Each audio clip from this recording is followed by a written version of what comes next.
Hello, and today I'm at the NRA Annual Meeting 2026, and I'm part of the Voices of the Second Amendment brought to you by Beretta Holding, and I have with me today a very special guest, Eric Wesson. Eric, welcome. How are you today? Doing well, John. Thank you for having me. So you have a very distinct name. It's Wesson. Can you tell me about this name, and who are you? Where do you come from, and where do you grow? You're from New England, and tell me all about you. Well, born and raised in Wesson, Massachusetts. Being a Wesson goes back a lot of lineage and years, but the Wesson family goes back many years within this group. Okay, so now you and I were kind of talking earlier about the greats and all this. So now, as far as your relationship with the Wesson family, Dan Wesson was your... So Dan Wesson was my grandfather, founder of Dan Wesson Arms in 1968 in Wesson, Massachusetts. But it goes further back than that, all the way to D.B. Wesson, co-founder of Smith & Wesson. He would have been my third great-grandfather. Your third great-grandfather. Okay, so your family's been in firearms basically forever. And even though you yourself, you're not involved in the firearm industry right now as a profession, you're involved in metalwork or... Yeah, so our family business, when we departed the gun industry in 1994, and my family, including my brother and my sister, we partnered up and we make precision sheet metal fabrication, sheet metal components, and we do that in Air, Massachusetts. And we've been doing that for 32 years now, since we left the industry back in 1994. But yeah, we do that, and we had fun with it, and here we are today at the NRA show and being reintroduced into the gun industry a little bit. Right, so now I know that the Dan Wesson brand is now under CZ, right? That's the umbrella. Yep, that's correct. I mean, I can go back on the history of how that all happened. Sure. Honestly, we can go back further back when with the Smith & Wesson before that. When DB was... how he even became into the industry was actually from his older brother, Edwin Wesson. Okay. And Edwin Wesson, he was the gun maker of the family, and DB was his mentor. And unfortunately, Edwin had passed at a very young age, and so then at the time he was working on some things with Horace Smith, and then Horace Smith. After Edwin passed, he was like, "Okay, Dan, what do you want to do? We can go do something together." And then history started with all that. And interesting story. They go down and do the volcanic. And DB wanted a repeating firearm, a true repeating firearm with the cartridge, and made the improvements with the rimfire. And then the whole volcanic story that most people know about. And then Olin Winchester and the Henry and. Pretty amazing story how all that happened, and then and then Horace and DB go up to Springfield, Massachusetts, and decide to make a revolver. Sure, absolutely. Now the Dan Wesson brand, they started out doing revolvers, and then kind of. Why don't you talk about that transition and now what the brand's known for? When it was started, and then what it's known for today. So I mean, how it started was when Bangor Punta took over ownership of the Smith & Wesson in 1965.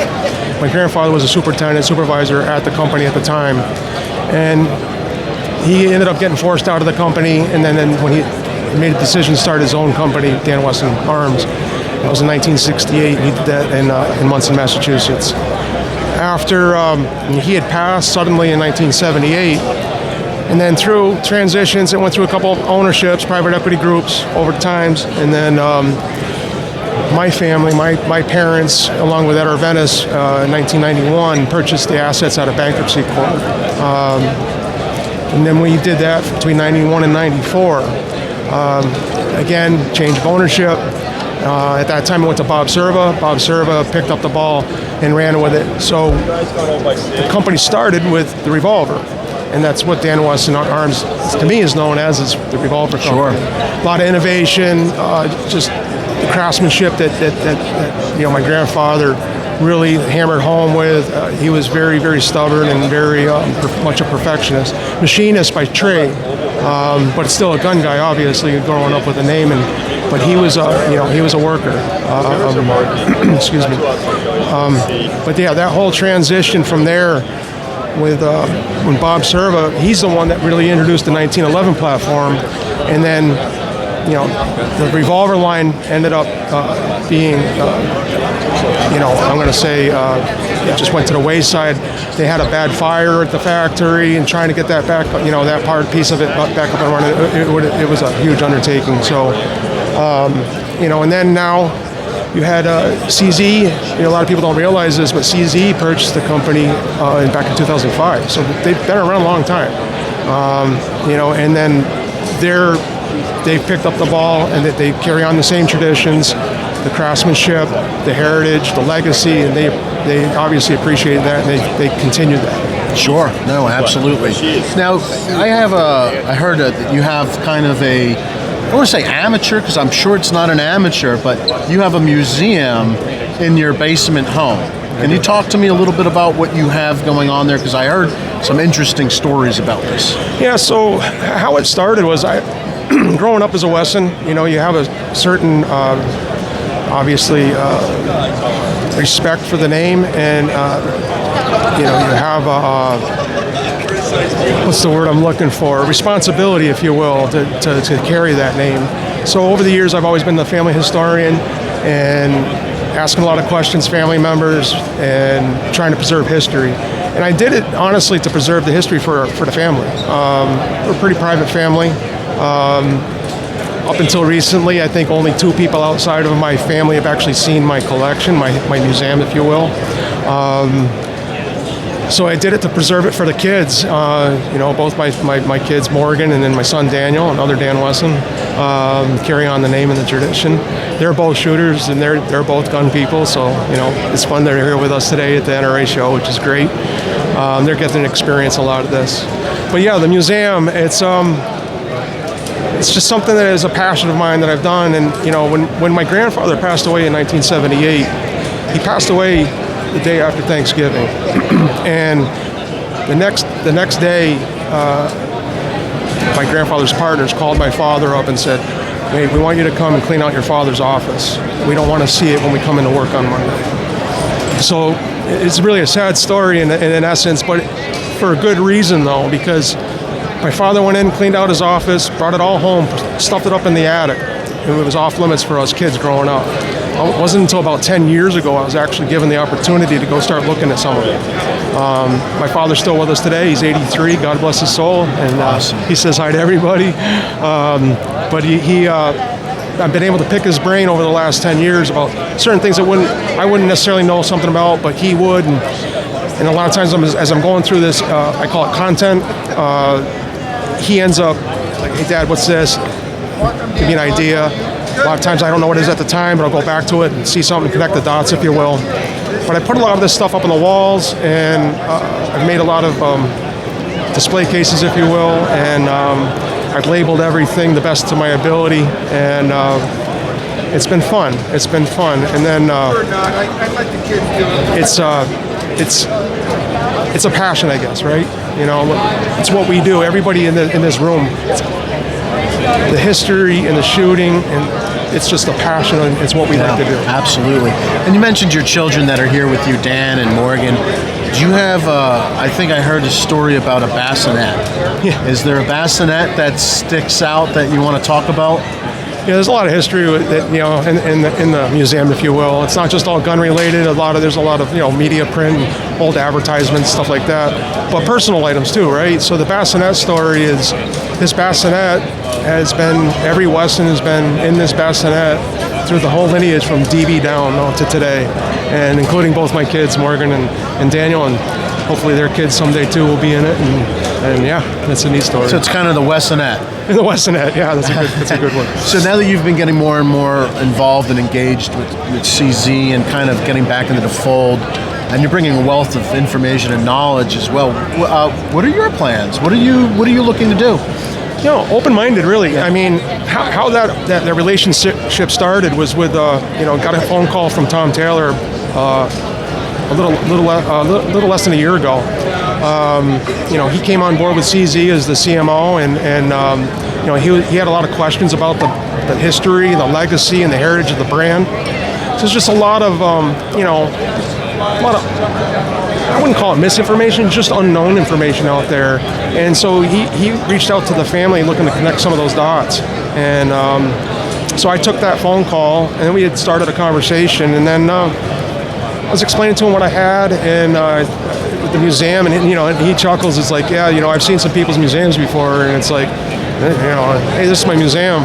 And then, but I sent him some pictures of my museum, and he's like, I'll be there in 2 weeks with a film crew. So I was like, okay.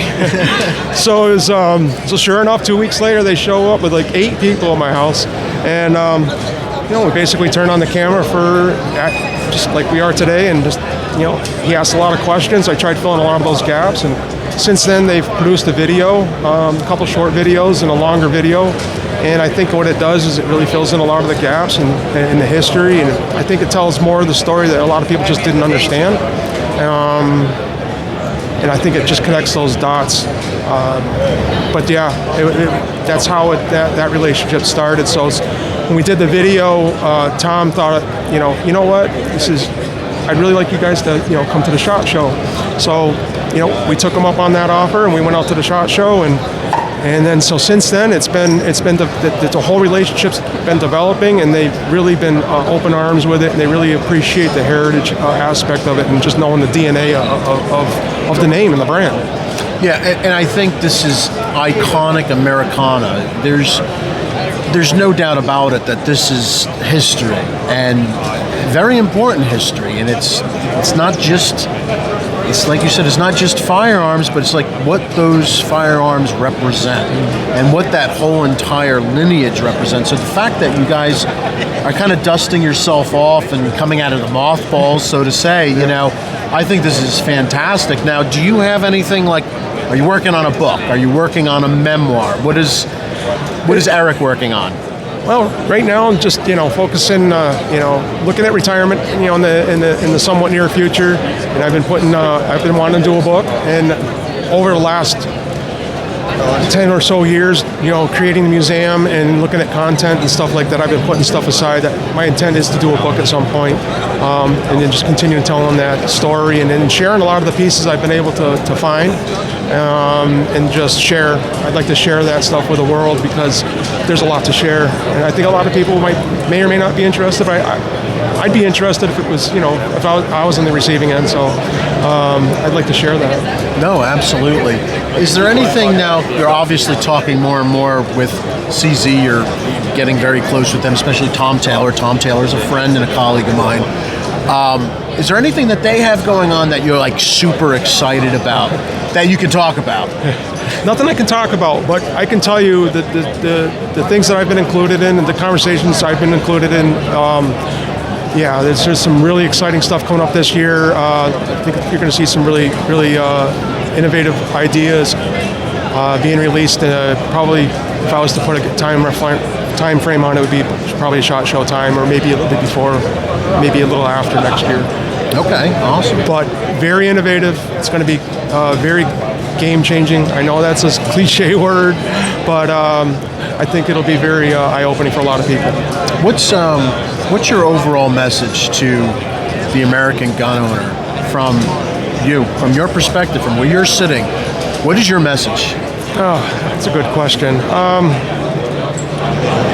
I don't know if I have a specific message per se, but we're all in this together, right?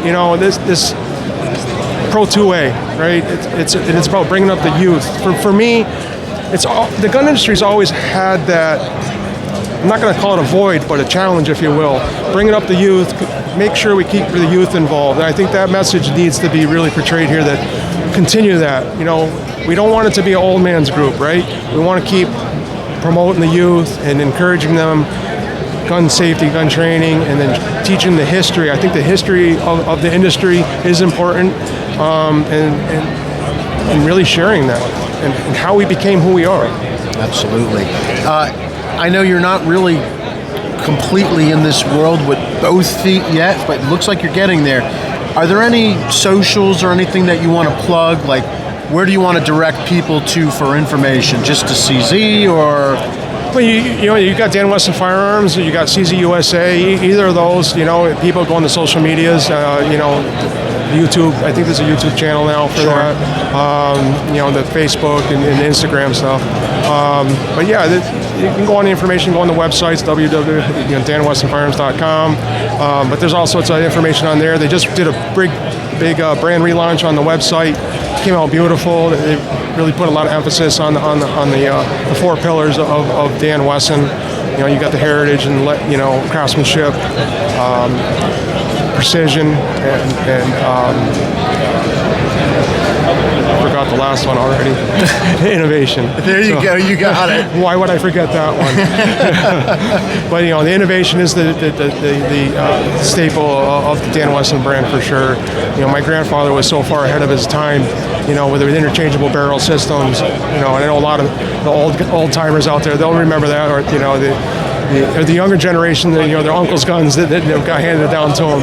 But the old Dan Wesson revolvers, they're the most accurate, awesome handguns ever made, in my opinion. Well, I'm a little biased. Well, yeah, for sure. And you are a gun guy, right? I am a gun guy. Perfect. Well, Eric, I really appreciate your time today. Thank you so much for stopping to talk with me, and hopefully we can do this again soon. And John, I really appreciate having me. Thank you so much. Appreciate you.